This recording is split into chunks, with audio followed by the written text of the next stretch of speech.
മേരാ നാം ജോക്കർ. പഠനത്തിൽ താല്പര്യം കാട്ടാതെ ഉഴപ്പി നടന്ന മകനെ നന്നാക്കിയെടുക്കാനാണ് അച്ഛൻ സുഹൃത്തായ സംവിധായകന്റെ അടുക്കിലേക്ക് അയച്ചത്. അച്ഛൻ ഇടപെടാൻ വരില്ലെന്ന വ്യവസ്ഥയിൽ സുഹൃത്ത് അവന് ക്ലാപ്പർ ബോയ് ആയിട്ട് ജോലി കൊടുത്തു. ഷൂട്ടിംഗ് സമയത്ത് ക്ലാപ്പടിക്കുന്ന ജോലി.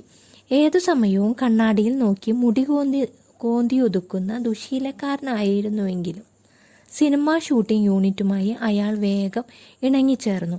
സൂര്യാസ്തമയത്തിനു മുമ്പ് എടുത്തു തീർക്കേണ്ട ഷോട്ട്. മുടി കോതി നേരം കളഞ്ഞ അയാൾ ഒടുവിൽ ക്ലാപ്പ് ബോർഡ് നടന്റെ മുഖത്തോട് ഏറെ അടുപ്പിച്ചു. ക്ലാപ്പറിൽ ഉടുക്കിയ കൃത്രിമ താടി ഇളകിപ്പോന്നു.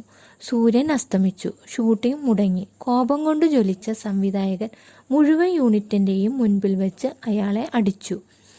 രാത്രി സംവിധായകന് ഉറങ്ങാൻ കഴിഞ്ഞില്ല. അടികൊണ്ടിട്ടും എത്രയോ ശാന്തനായിട്ടാണ് അവൻ പെരുമാറിയത്. സുഹൃത്തിന്റെ മകനെന്ന പരിഗണന പോലും നൽകിയില്ല. മനസ്സ് വല്ലാതെ വിഷമിച്ചു. അയാൾ ഒരു തീരുമാനമെടുത്തു. പിറ്റേന്നു രാവിലെ സംവിധായകൻ അവനെ മുറിയിലേക്ക് വിളിച്ചു വരുത്തി. തലേ ദിവസത്തെ കുഴപ്പത്തിന് അവൻ വീണ്ടും അയാളോട് മാപ്പ് ചോദിച്ചു. സംവിധായകൻ 5000 രൂപയുടെ ചെക്ക് അവന് കൊടുത്തുകൊണ്ട് പറഞ്ഞു, നീൽക്കമൽ എന്ന എൻ്റെ അടുത്ത ചിത്രത്തിലെ നായകൻ നിങ്ങളാണ്.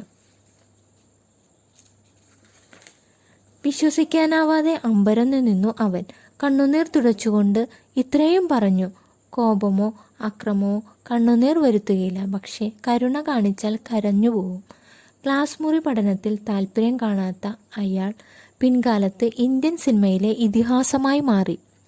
രാജ്കുമാർ അടിച്ചതും നായകനാക്കിയതും കിതാ ശർമ്മ, ചിത്രലേഖ, ഗൗരി, വിഷകന്യക, കല്യാൺ, മുംതാസ് മഹൽ, ചാന്ദ് കോരി മുതലായ ചിത്രങ്ങളിലൂടെ അബ്രലോകത്ത് അദ്ദേഹം നിറഞ്ഞു നിന്നു. 1947 നീൽകമൽ റിലീസ് ചെയ്തു. അന്നത്തെ കഥ പിന്നെ ചരിത്രമാണ്.